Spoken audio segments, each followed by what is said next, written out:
में हम बॉब नाम के एक स्नाइपर को देखते हैं जो फिलहाल अफ्रीका में मौजूद है और अपने साथी डॉन के साथ एक मिशन पर है। अब थोड़ी थोड़ी देर की निगरानी के बाद बॉब को एक आतंकवादी की गाड़ी दिखाई दी और उसने बिना देरी किए इस आतंकवादी को मार डाला। अब इससे पहले कि ये लोग यहाँ से निकल पाते, आतंकवादियों के एक ग्रुप ने इन पर गोलियों की बारिश कर दी। अब यहाँ बॉब ने अपना कमाल दिखाया और इनमें से कई आतंकवादियों को मार डाला, लेकिन देखते ही देखते ये सिचुएशन हाथ से निकलने लगी और दुश्मनों का एक हेलीकॉप्टर इनके आसपास बम गिराने लगा। अब यहाँ बॉब ने सीआईए से मदद मांगी, लेकिन इन्हें सामने से कोई जवाब नहीं मिला। इस गोलीबारी के बीच एक गोली डॉन को लग गई और उसकी जान चली गई। ये देखकर बॉब गुस्से से लाल हो गया और उसने उस हेलीकॉप्टर पर कई गोलियां चलाई। पहले तो उसका निशाना चूक गया, लेकिन थोड़ी कोशिश के बाद उसने इस हेलीकॉप्टर को मार गिराया। 3 साल बाद इस घटना के 6 साल बाद हम बॉब को देखते हैं, जो अब आर्मी से रिटायर हो चुका है और अपने कुत्ते के साथ जंगल में एक आम ज़िंदगी बिता रहा है। अब एक दिन आइज़ैक जॉनसन, जो कि सीआईए का हेड है, बॉब से मिलने पहुंचा। दरअसल आइज़ैक को ये खबर मिली थी कि बहुत जल्द अमेरिका के प्रेसिडेंट पर हमला होने वाला है। इसलिए वह बॉब से मिलने आया ताकि एक एक्सपर्ट की मदद से इस अटैक को रोका जा सके। बॉब का काम यह था कि वह प्रेसिडेंट को मारने के लिए अलग-अलग प्लान बनाए, ताकि आइज़ैक और उसकी टीम आने वाली हर चुनौती के लिए पहले से तैयार रहे। पहले तो बॉब ने इस काम के लिए मना कर दिया, क्योंकि अब वह रिटायर हो चुका था और अपनी पुरानी ज़िंदगी में वापस नहीं जाना चाहता था। लेकिन जब आइज़ैक ने उसे मामले की गंभीरता समझाई, तो बॉब इस काम के लिए तैयार हो गया।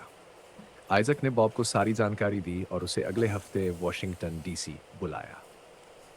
वॉशिंगटन डीसी में 1 हफ्ते बाद बॉब वॉशिंगटन डीसी पहुंचा, जहां प्रेसिडेंट अपनी स्पीच देने वाले थे।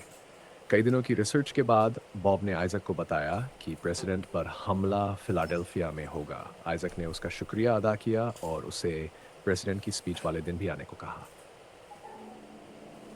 साजिश, साजिश और विश्वासघात। प्रेसिडेंट की स्पीच के दिन बॉब आइज़ैक के साथ एक ऊंची बिल्डिंग के एक कमरे में बैठा था, जहां से वह पूरे शहर को देख सकता था।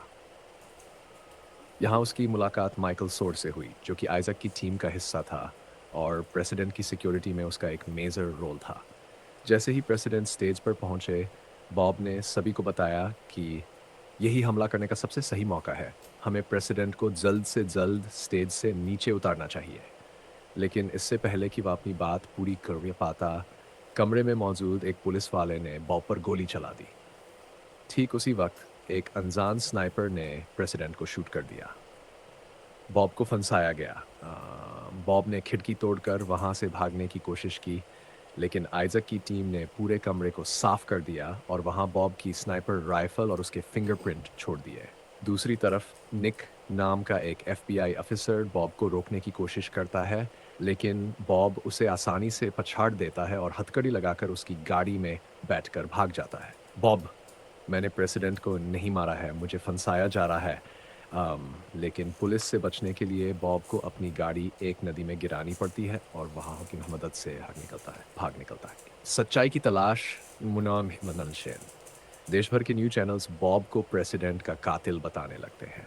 एफबीआई चीफ निक से नाराज था क्योंकि बॉब उसे चकमा देकर भाग चुका था।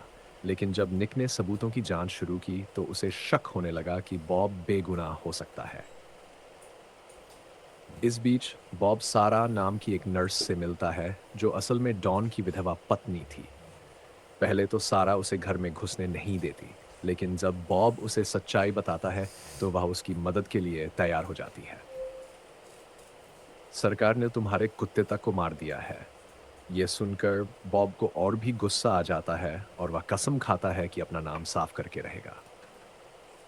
बदला और न्याय।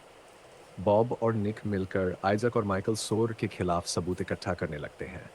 निक को पता चलता है कि असली साजिश ये थी कि प्रेसिडेंट को नहीं, बल्कि एक विदेशी नेता को मारना था, क्योंकि वह एक वेल कंपनी की सच्चाई उजागर करने वाला था। आइजक और उसके साथी उस कंपनी के लिए काम कर रहे थे। अब बॉब और निक ने एक प्लान बनाया और आइजक के गुंडों से लड़ाई छेड़ दी। फाइनल बदला। बॉब और निक ने एक बर्फीले पहाड़ पर आइजक से मुलाकात की। ठीक है, मैं तुम्हारी पूरी कहानी में डॉनी की जगह डॉन कर देता हूँ और उसे सही फॉर्मेट में एडिट करके देता हूँ। इस कहानी की शुरुआत में हम बॉब नाम के एक स्नाइपर को देखते हैं जो फिलहाल अफ्रीका में मौजूद है और अपने साथी डॉन के साथ एक मिशन पर है। अब थोड़ी थोड़ी देर की निगरानी के बाद बॉब को एक आतंकवादी की गाड़ी दिखाई दी और उसने बिना देरी किए इस आतंकवादी को मार डाला। अब इससे पहले कि ये लोग यहाँ से निकल पाते, आतंकवादियों के एक ग्रुप ने इन पर गोलियों की बारिश कर दी। अब यहाँ बॉब ने अपना कमाल दिखाया और इनमें से कई आतंकवादियों को मार डाला, लेकिन देखते ही देखते ये सिचुएशन हाथ से निकलने लगी और दुश्मनों का एक हेलीकॉप्टर इनके आसपास बम गिराने लगा। अब यहाँ बॉब ने सीआईए से मदद मांगी, लेकिन इन्हें सामने से कोई जवाब नहीं मिला। इस गोलीबारी के बीच एक गोली डॉन को लग गई और उसकी जान चली गई।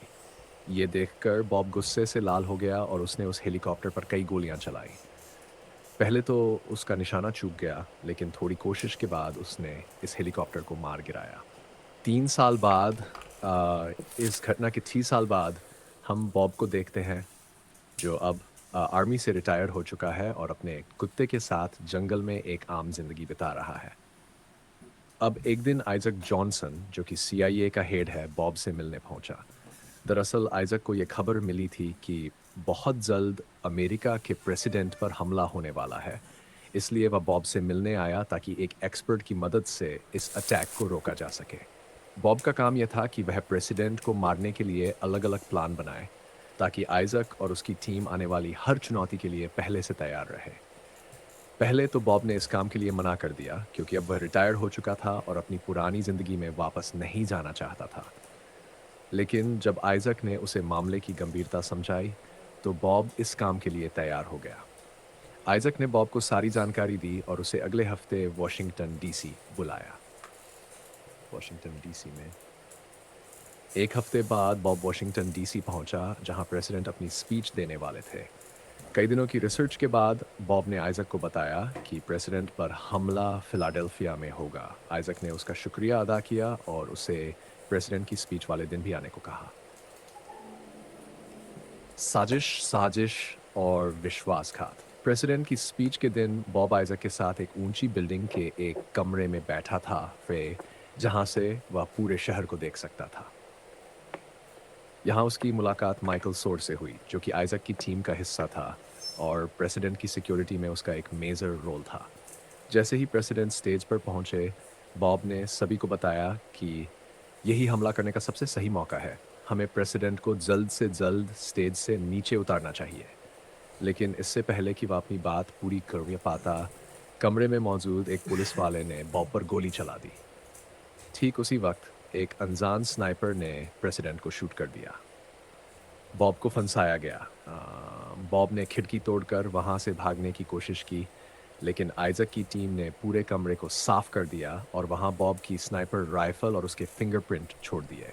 दूसरी तरफ निक नाम का एक एफबीआई अफिसर बॉब को रोकने की कोशिश करता है, लेकिन बॉब उसे आसानी से पछाड़ देता है और हथकड़ी लगाकर उसकी गाड़ी में बैठकर भाग जाता है। बॉब, मैंने प्रेसिडेंट को नहीं मारा है, मुझे फंसाया जा रहा है।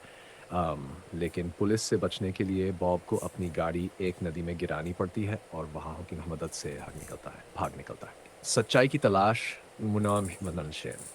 देश भर के न्यूज़ चैनल्स बॉब को प्रेसिडेंट का कातिल बताने लगते हैं। एफबीआई चीफ निक से नाराज था क्योंकि बॉब उसे चकमा देकर भाग चुका था। लेकिन जब निक ने सबूतों की जांच शुरू की, तो उसे शक होने लगा कि बॉब बेगुनाह हो सकता है। इस बीच बॉब सारा नाम की एक नर्स से मिलता है, जो असल में डॉन की विधवा पत्नी थी। पहले तो सारा उसे घर में घुसने नहीं देती, लेकिन जब बॉब उसे सच्चाई बताता है, तो वह उसकी मदद के लिए तैयार हो जाती है। सरकार ने तुम्हारे कुत्ते तक को मार दिया है। यह सुनकर बॉब को और भी गुस्सा आ जाता है और वह कसम खाता है कि अपना नाम साफ करके रहेगा। बदला और न्याय। बॉब और निक मिलकर आइज़ैक और माइकल सोर के खिलाफ सबूत इकट्ठा करने लगते हैं। निक को पता चलता है कि असली साजिश ये थी कि प्रेसिडेंट को नहीं, बल्कि एक विदेशी नेता को मारना था, क्योंकि वह एक ऑयल कंपनी की सच्चाई उजागर करने वाला था। आइज़ैक और उसके साथी उस कंपनी के लिए काम कर रहे थे। अब बॉब और निक ने एक प्लान बनाया और आइजक के गुंडों से लड़ाई छेड़ दी। फाइनल बदला।